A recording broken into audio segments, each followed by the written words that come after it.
Assalamualaikum warahmatullahi wabarakatuh. Bismillah. Alhamdulillah. La haula wa la quwata illa billah. Allahumma sholli ala sayyidina Muhammad wa ala alihi wa sahbihi kama la nihayata li kamali wa ajza kamali. Para santri, wali santri, pemirsa juga subscriber, apa kabar Anda hari ini? Saya yakin Anda dalam keadaan baik lahir dan batin. Saya berharap, saya berdoa Anda semua senantiasa diberikan anugerah terbaik, karunia teragung, usia yang panjang, penuh manfaat, rezeki yang luas, penuh keberkahan, keluarga yang sakinah, tentram, bahagia, anak-anak yang soleh dan solehah, dzurriyyah yang thayyibah. Amin Allahumma amin. Kali ini saya ingin memotret seseorang yang mengaku sebagai pesulap merah. Ia selalu berpakaian serba merah. Tapi bukan itu yang membuat dia menyebut dirinya sebagai pesulap merah. Ia ingin mengingatkan kepada kita semua tentang ilmu hitam dan ilmu putih yang sebenarnya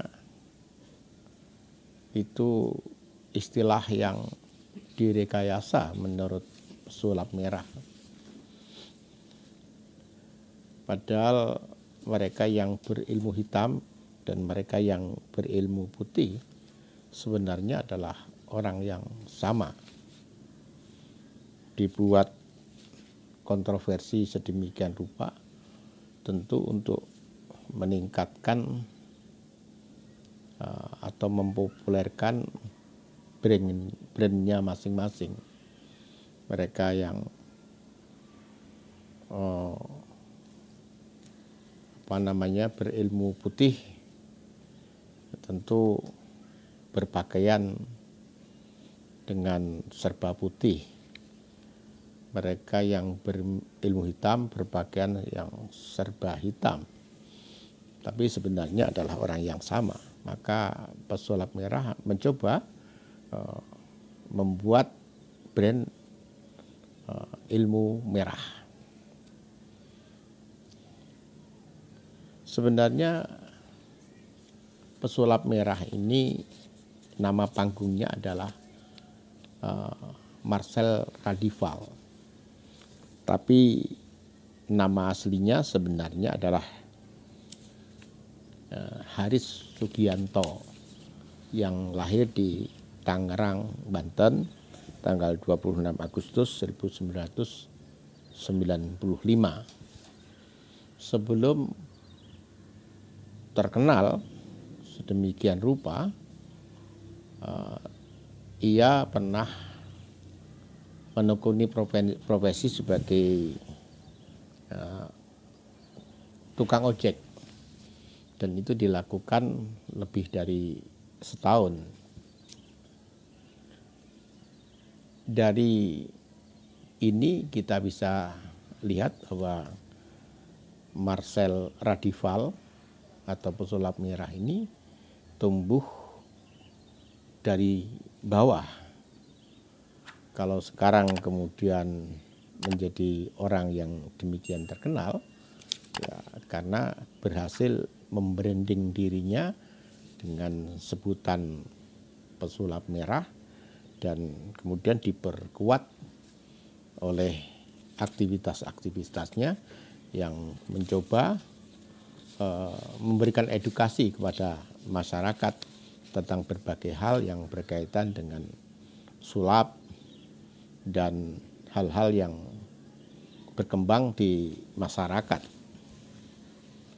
Para santri, wali santri, pemirsa juga subscriber, saya tidak ingin membicarakan pesulap merah itu dari tataran pribadi, saya ingin memotretnya dari sudut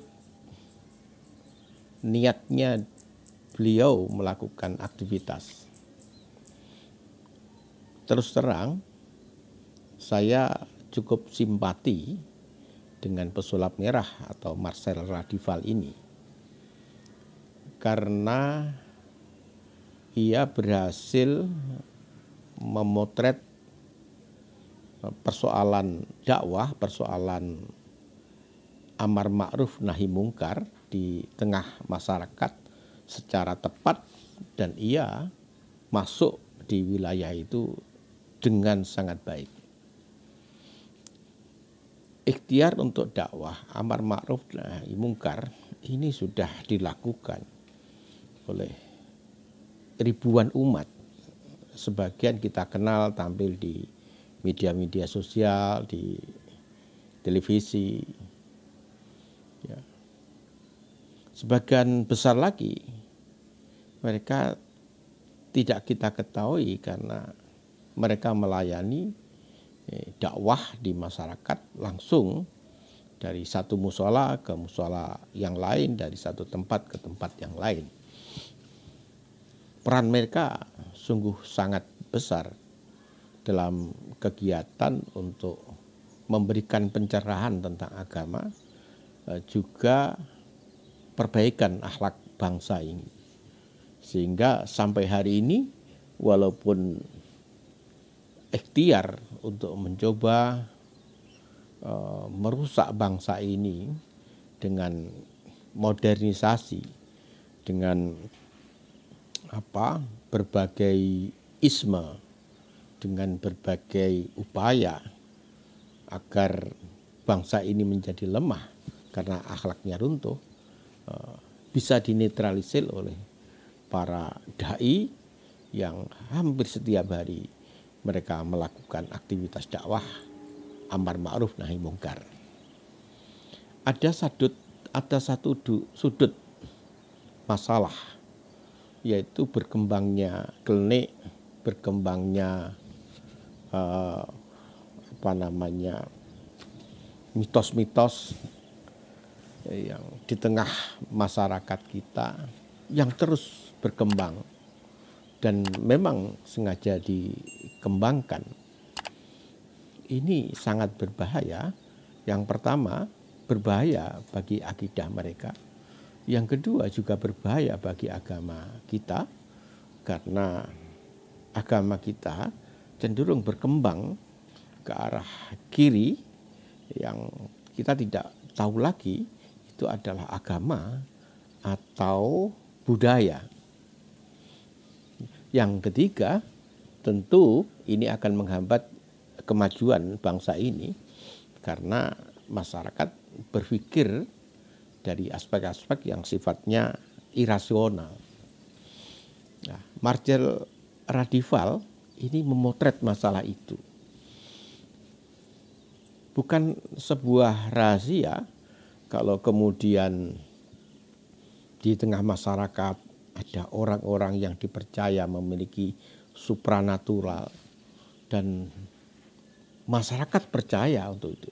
Banyak persoalan yang dihadapi masyarakat yang demikian sulit tidak berusaha dipecahkan melalui pemikiran-pemikiran atau solusi yang dibangun oleh kecerdasan, tapi mereka menggunakan jalan pintas, datang ke orang-orang tertentu, orang yang dianggap pintar, orang yang dianggap memiliki kekuatan supranatural, orang yang disebut paranormal, dan seterusnya. Ini bukan lagi rahasia, tapi sudah menjadi pengetahuan umum. Mereka yang berdagang agar dagangannya laris datang kepada mereka. Mereka yang sakit datang kepada mereka. Mereka yang kehidupannya senantiasa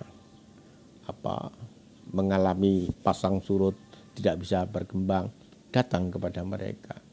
Bahkan politisi yang ingin karir politiknya, pejabat yang ingin naik jabatan juga datang kepada mereka. Ini kadang-kadang memang sesuatu yang menimbulkan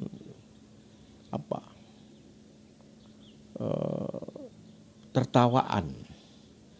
Bagaimana mungkin sebuah persoalan yang mereka hadapi kemudian datang pada seseorang dengan harapan bisa memecahkan persoalannya hanya dengan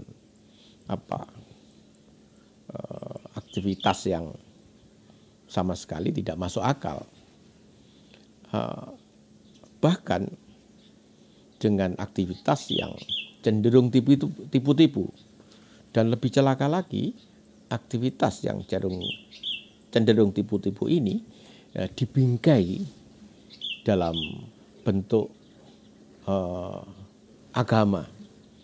Mereka yang berprofesi seperti itu dan membuat tipu-tipu itu sering berpakaian ala seorang agamawan, kemudian membawa tasbih, kemudian menyebut diri sebagai seorang gus, dan seterusnya. Padahal aktivitas yang mereka lakukan penuh dengan tipu daya.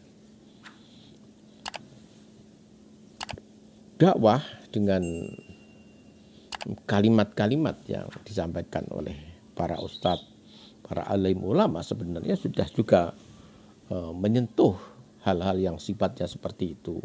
Kita diingatkan tentang tauhid, bahwa kita tidak boleh tergantung kepada makhluk.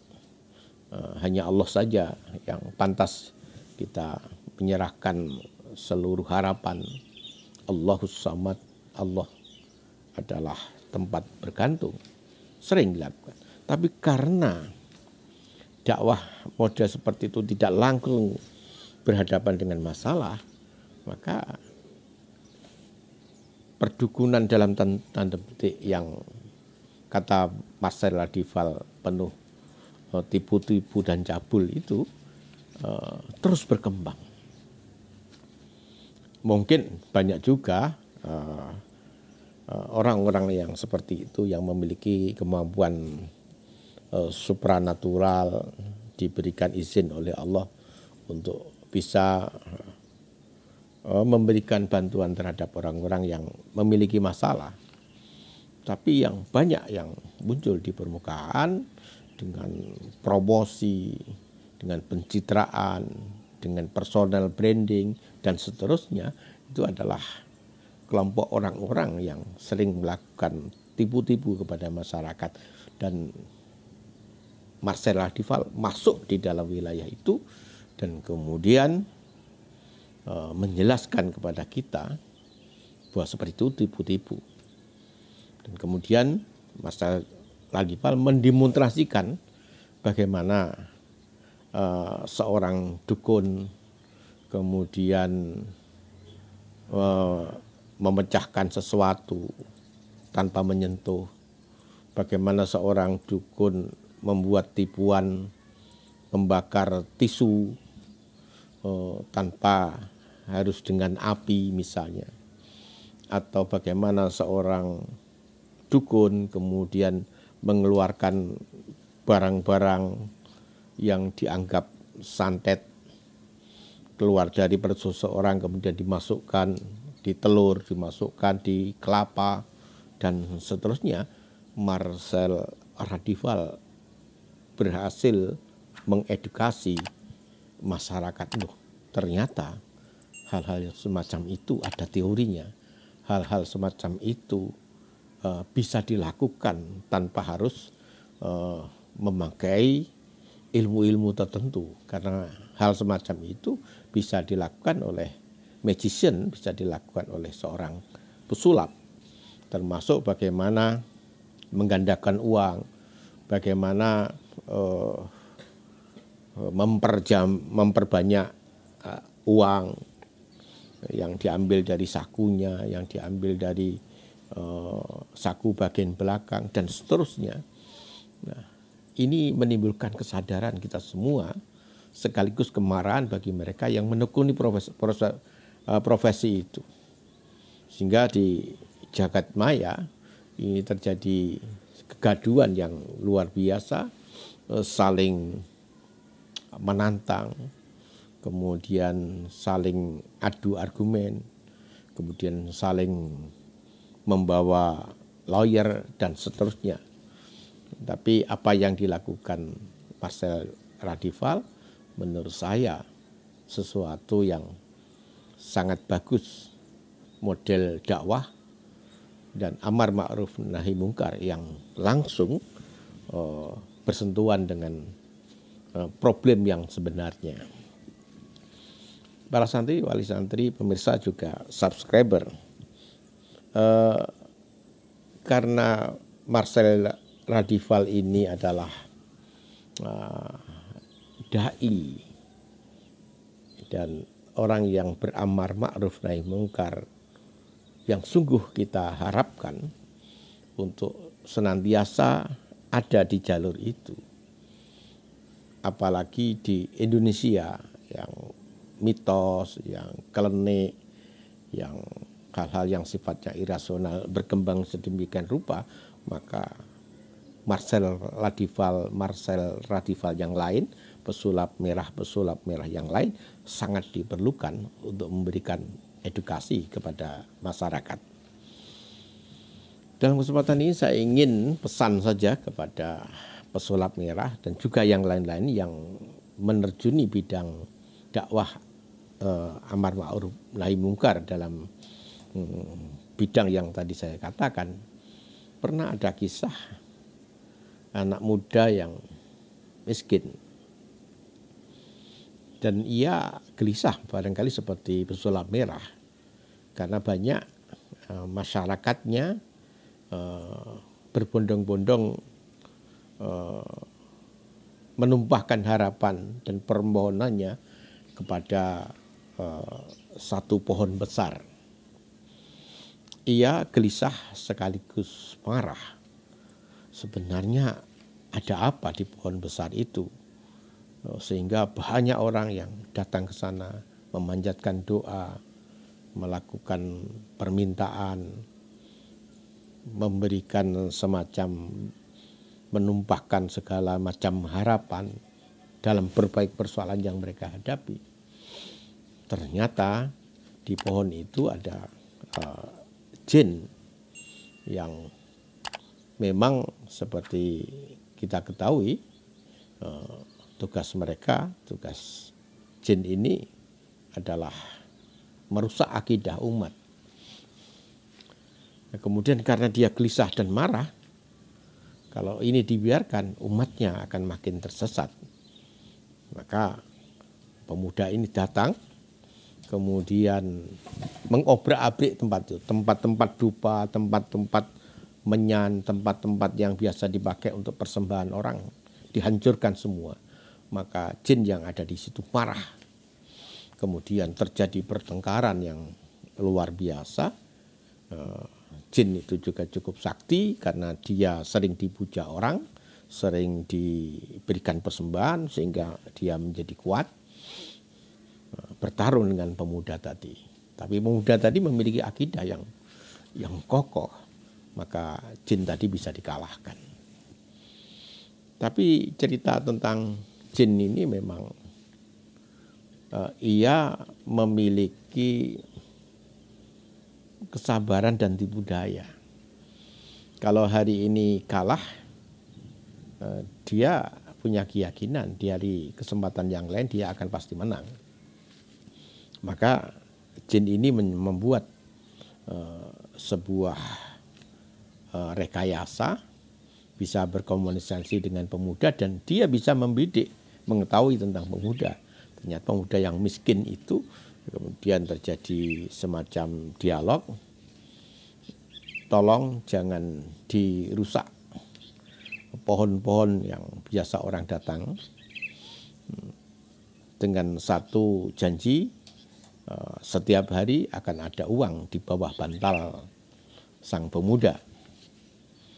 Sang pemuda awalnya tidak mau, tapi lama-lama karena kemiskinannya dia berpikir pragmatis. Ya nggak apa-apa lah, toh dia sudah di bawah kekuasaan saya, dia sudah tunduk kepada saya. Maka setiap hari ada uang di bawah bantalnya. Setelah sekian lama, kemudian mendadak tidak ada. Hari pertama tidak ada, hari kedua tidak ada, hari ketiga tidak ada. Akhirnya pemuda ini marah. Wah, pengkhianat ini, jin ini. Dia menipu saya. Dia merusak reputasi saya. Maka pemuda ini datang lagi tempat itu. Dan sekali lagi memporak-porandakan tempat-tempat persembahan. Kemudian jin itu marah, terjadi pertikaian yang luar biasa. Alhasil pemuda ini kalah. Kenapa datang yang pertama pemuda ini menang, setelah datang yang kedua pemuda ini kalah? Faktornya adalah akidah. Yang pertama pemuda tadi datang dengan akidah yang lurus, akidah yang kokoh, iman yang sempurna. Yang kedua dia datang bukan lagi berdasarkan akidah dan keimanan, tapi karena kemarahan, jin tidak bisa memberikan uang di bawah bantalnya.